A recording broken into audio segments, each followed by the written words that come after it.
Video recording for EduQuest is provided by Whatburner. Take Skype video to the next level. Record, edit, upload at vodburner.com.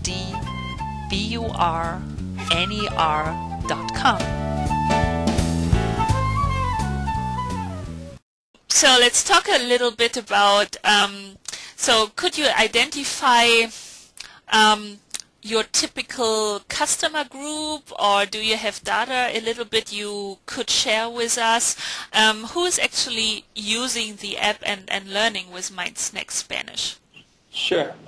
So there's no real target age for MindSnacks. I mean, it's pretty age agnostic in the sense that people from 15 to 55 could really get some use out of it and enjoy playing it.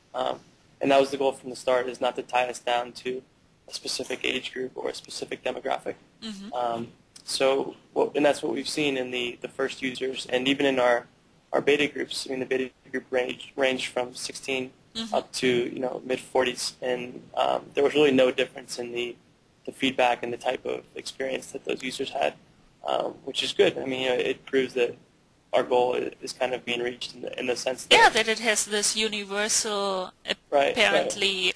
I think it feeds the needs, but for like this whole range of customers, but also I wouldn't say it's particularly made for, I don't know, an 18-year-old and a 40-year-old wouldn't like to play it like this. So also from the graphic and the design point of view, I would say it fits